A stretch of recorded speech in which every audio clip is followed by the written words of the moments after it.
Las primeras elecciones constitucionales argentinas se hicieron esperar muchos años.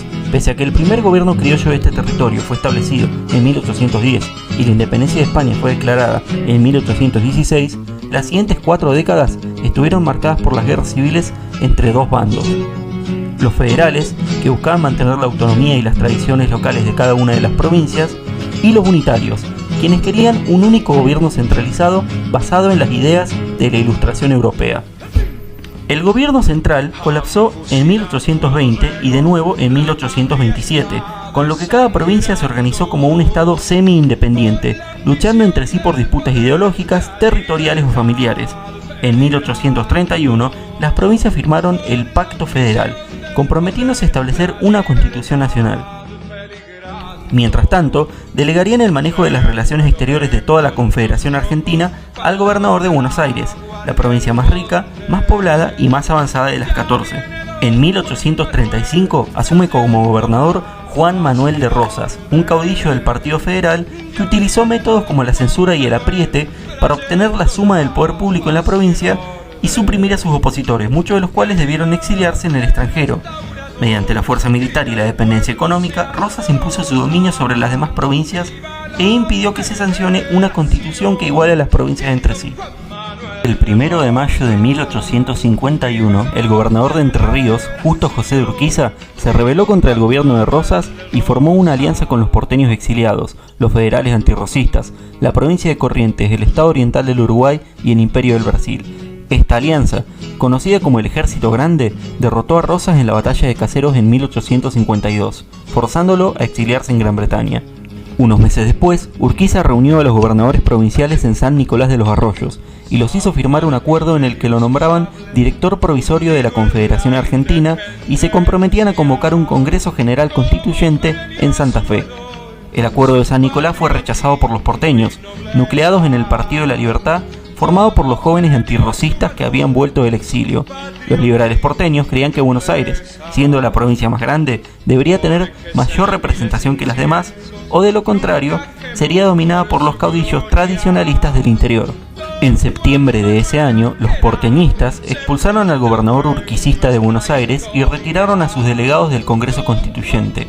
El 9 de julio de 1853, la flamante Constitución Nacional sería jurada por todas las provincias excepto Buenos Aires, que Urquiza había puesto bajo asedio para terminar con su sedición. El primer año electoral de la historia argentina empezó con muchas turbulencias.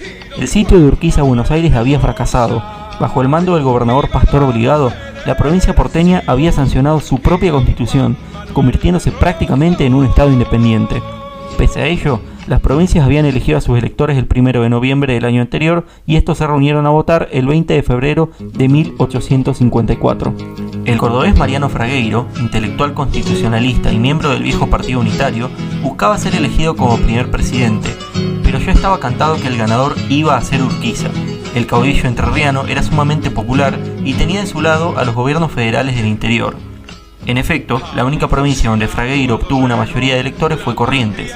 Urquiza obtuvo 94 votos electorales contra los 7 de Fragueiro y 5 que se repartieron entre candidatos menores. Buenos Aires no envió electores por encontrarse en estado de rebelión, mientras que Tucumán y Santiago del Estero no lo hicieron porque estaban en guerra entre sí. Lo que sí fue más competitivo fue la elección a vicepresidente, que se realizaba en el mismo colegio electoral, pero por separado. Urquiza necesitaba un compañero que demostrara que el suyo iba a ser un gobierno de unidad nacional y por eso eligió como candidato a vice a Salvador María del Carril, un unitario moderado y liberal de la provincia de San Juan. Sin embargo, tendría que competir contra el unitario salteño Facundo de Subiría, quien había intentado negociar la reincorporación de Buenos Aires a la Confederación e incluso impedir que se sancionara la Constitución sin participación porteña. Del Carril ganaría en las provincias de Mendoza, Córdoba, San Juan y Jujuy, con un total de 35 votos electorales, mientras que Subiría obtuvo la mayoría en las provincias de La Rioja, Salta y Entre Ríos, ganando 22 electores. Aparte de esto, San Luis votó por el federal Benjamín Virasoro, gobernador de Puesto de Corrientes, que era jefe del Estado Mayor Militar de Urquiza. Santa Fe votó por Mariano Fragueiro. Catamarca por el unitario Rudecindo Alvarado, de Salta, ex general del Ejército de los Andes durante la Guerra de Independencia. Y Corrientes votó por el tucumano Juan Bautista Alberdi. Considerado el padre intelectual de la Constitución de 1853 y miembro de la llamada Generación del 37, un grupo de intelectuales liberales inspirados por el romanticismo europeo que buscaban formar una síntesis entre las dos facciones en la guerra civil. Como ninguno de los candidatos a vice obtuvo la mayoría absoluta del colegio electoral, el Congreso Constituyente tuvo que desempatar entre los dos más votados, Del Carril y Zuviría.